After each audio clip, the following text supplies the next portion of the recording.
কোটি শুকরিয়া জ্ঞাপন করছি যে মহান রব্বুল আলামিন পবিত্র জিলহজ মাসের প্রথম জুমায় আল্লাহ রব্বুল আলামিনের ঘরের ভিতরে আসার এবং দিনী কথা বলবার এবং আপনাদেরকে শোনবার তৌফিক দান করলেন।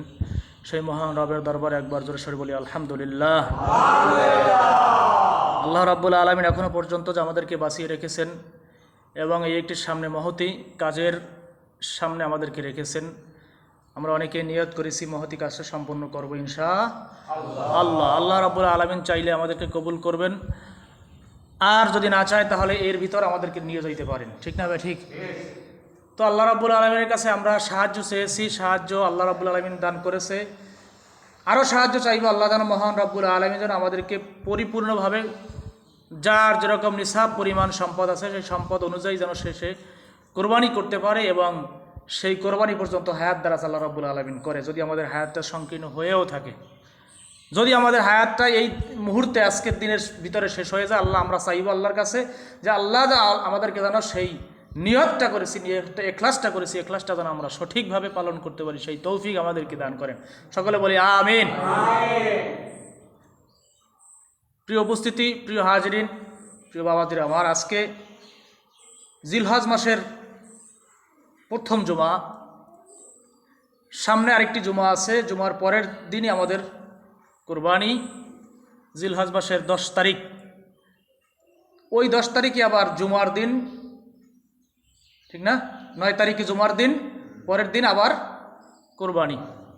তো আল্লাহ চাইলে আমরা কোরবানি করব, কিন্তু আমরা কে কীভাবে কোরবানি করব, কোরবানিটা কেন আসলো, কিসের কারণে আসলো, কোরবানিটাকে শুধু টাকার মাধ্যমেই ফয়সালা হয় নাকি দিলের মাধ্যমেও আসে? কোরবানিটা শুধু টাকার মাধ্যমেই ফয়সালা হয় না, দিল থাকতে হবে, মন থাকতে হবে। যেই ব্যক্তির মন আছে সে ব্যক্তি চাইলে কোরবানি করতে পারে, টাকা পয়সার দিকে তাকায় না। ঠিক না? মাসালার ভিতরে আছে, কারো যদি কোরবানিটা করার আপনার ক্ষমতা না থাকে, তারপর যদি সে কোরবানি করে, নিজের টাকা পয়সা যা আছে সেটা দিয়ে কোরবানি করে, তাহলেও তার উপরে আল্লাহ রাব্বুল আলামিন সওয়াব দান করবেন। বলে আল্লাহ এভাবে ঠেকাই নাই যে বান্দা তোমার তো কোরবানি নিসাব পরিমাণ সম্পদ হয় নাই, তুমি কোরবানি করতে পারবা না। এটা আমাদের বাধ্যবাধকতা করে নাই। আপনি চাইলে আপনার কাছে এখন 10,000 টাকা আছে, 10,000 টাকা আপনি কোরবানি করতে পারেন, আল্লাহ এটা কবুল করবেন। সুবহানাল্লাহ। আমাদেরকে কাউকে ঠকায় নাই, ঠেকাইয়ে দেন নাই। তো আমরা হিসাব করি যে আমার উপর কোরবানি ওয়াজিব হয়েছে কিনা, যদি হয় তাহলে করব। এটা হলো টাকার উপর ডিপেন্ড করে, আর আপনার দিলের উপর ডিপেন্ড করে কোনটা। আমার কাছে এখন 10,000 আছে, আমি কোরবানি করবো ইনশাআল্লাহ।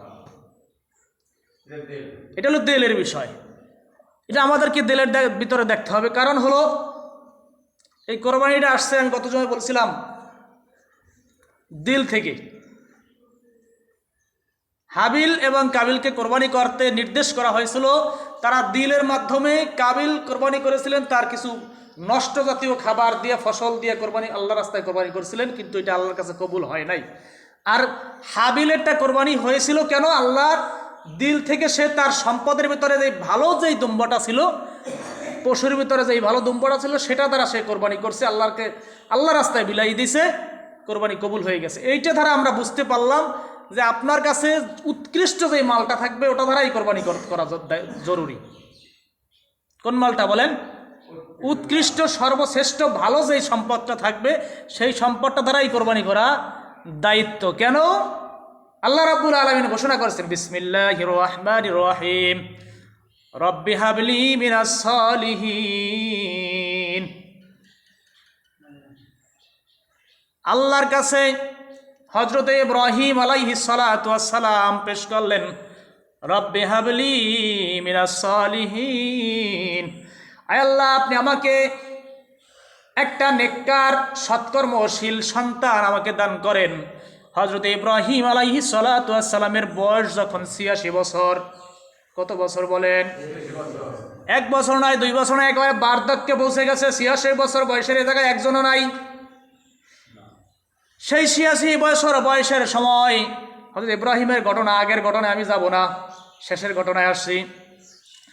86 বছর বয়সের সময় আল্লাহর কাছে আরজি পেশ করলেন, আয় আল্লাহ রব্বি হাবলি মিনাস সালিহিন, আপনি আমাকে একটা নেককার সন্তান দান করেন।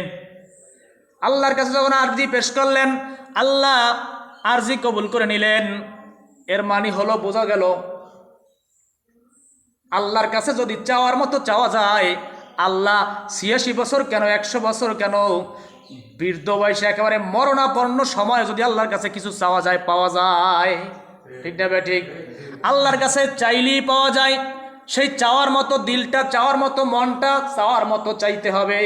চাওয়ার মতো চাইলে আল্লাহ দিতে বাধ্য হয়ে যায়। ঠিক না ঠিক? আল্লাহর কাছে চাইলেন রব্বি হাবলি মিনাস সালিহিন। আল্লাহ বললেন, এ আমার নবী, হে আমার দোস্ত, হে আমার বন্ধু, হে আমার খলিল, আমি কবুল করে নিলাম। ফাবাশশারনাহু বিগুলামিন হালিম। আমি তোমার জন্য, তুমি আমার কাছে চাইছো একটা সৎকর্মশীল সন্তান, আমি তোমাকে দিলাম। ফাবাশশারনাহু বিগুলামিন হালিম, একটা ধৈর্যশীল সন্তান, নেককার ধৈর্যশীল সন্তান আমি তোমাকে দান করে দিলাম। সুবহানাল্লাহ। কি সন্তান? নেককার ধৈর্যশীল সন্তান আমি তোমাকে দান করে দিলাম। কেমন সন্তান? আল্লাহ বলেন পরবর্তীতে, ফালাম্মা বালাগা মাহুস সা'য়া ক্বালা ইয়া বুনাইয়া ইন্নী আরা ফিল মানামি আন্নী আযবাহুকা ফানজুর মাযা তারা ক্বালা ইয়া আবাতি ফাআল মা তু'মার সাতাজিদুনি ইনশাআল্লাহু মিনাস সাবিরিন। এর ভিতরে অনেক ঘটনা রয়ে গেছে। আল্লাহ যখন সুসংবাদ দিলেন ১ বছর পরে একটা সন্তান হলো, ধৈর্যশীল একটা সন্তান, সন্তানের নাম রাখা হলো হযরতে ইসমাঈল আলাইহিস সালাতু ওয়াস সালাম। সাথে সাথে আল্লাহ রাব্বুল আলামিন খবর পাঠাইলেন, হে ইব্রাহিম, তোমার এই যে সন্তান, এই সন্তান এবং স্ত্রীকে তুমি জঙ্গলার ভিতরে বনবাসে দিয়ে আসো। সুবহানাল্লাহ। কত বড় কঠিন পরীক্ষায় একজন নবীর উপর দিতে পারে বলেন। তোমার এই কাছের মানুষটা, স্ত্রীটা এবং তোমার এই যে ৮৬ বছর বয়সের, ৮৭ বছর বয়সের সময় একটা সন্তান হইল, এই সন্তানটাকে এবং তোমার স্ত্রীকে জঙ্গলার ভিতরে, দূরে মরুভূমির ভিতরে রেখে আসো। আল্লাহ রব্বুল আলামিনের কাছে একবারও প্রশ্ন করেন নাই, ইয়া আল্লাহ, আমার রব্বুল আলামিন, আমি কেন আমার এই সন্তান এবং স্ত্রীকে কেন রেখে আসবো? আমার অপরাধটা কি একবার বলেন। একবারও প্রশ্ন করে নাই, একবারও প্রশ্ন করে নাই যে আমার অপরাধ কি বলেন। সাথে সাথে স্ত্রীকে বলছে, চলো স্ত্রী, সন্তানকে নিয়ে আমার সাথে চলো। গোড়া হোক, দুম্বা হোক, উঠ হোক, সর হয়ে চলতে লাগলেন। চলতে চলতে চলতে চলতে ১০০০ মাইল দূরে গিয়ে অবস্থান করলেন মরুভূমির ভিতরে। সে জায়গায় থাকার পরে যখন সন্তানটা বড় হইল, যখন সন্তানটা চলতে পারে, উঠতে পারে, বসতে পারে, বাবাকে বাবা বলে ডাকতে পারে, মাকে মা বলে ডাকতে পারে, এমন সময় আল্লাহ রাব্বুল আলামিন নির্দেশ দিলেন, সন্তানটাকে আবার সন্তান এবং স্ত্রীকে নিয়ে আসো। আবার নিয়ে আসা হলো। এরপরে আবার দিনের পর দিন সংসার করতে থাকলেন। এক পর্যায়ে সন্তানটার বয়স যখন মাসালায় আসছে, সন্তানটার বয়স যখন ১১ থেকে ১২ বছর, এরকম একটা বয়সের সময় যখন এই যে বাচ্চারা আছে এদের মতো বয়স যখন হয়েছে, ওই সময় আল্লাহ রাব্বুল আলামিন বললেন, ফালাম্মা বালাগা মাহুস সা'য়া ক্বালা ইয়া বুনাইয়া ইন্নী আরা ফিল মানাম। হে ইব্রাহিম, তোমাকে আমি সংবাদ দিলাম, স্বপ্নে দেখাইতেছে ইব্রাহিমকে তার পছন্দের যে বস্তুটি আছে সেই বস্তুটিকে কোরবানি করার জন্য। ফালাম্মা বালাগা মাহুস সা'য়া ক্বালা ইয়া বুনাইয়া ইন্নী আরা ফিল মানাম। স্বপ্নে যখন দেখেছে, স্বপ্নে দেখার পরে ইব্রাহিম আলাইহিস সালাতু ওয়াস সালাম তার সন্তান ইসমাইলকে বলতেছে, হে আমার বৎস, হে আমার সন্তান, ক্বালা ইয়া বুনাইয়া ইন্নী আরা ফিল মানাম। মানাম শব্দের অর্থ স্বপ্ন। আমি স্বপ্ন দেখেছি। আরা ফিল মানাম আন্নী আযবাহুকা, আমি তোমাকে জবেহ করতেছি। কি বলতেছে? আমি স্বপ্নে দেখেছি, আমি তোমাকে জবেহ করতেছি। ফানজুর মাযা তারা, এবার বলো তোমার অভিমত কি, তোমার অভিপ্রায় কি, তোমার ইচ্ছা কি তুমি আমাকে একটু জানাও।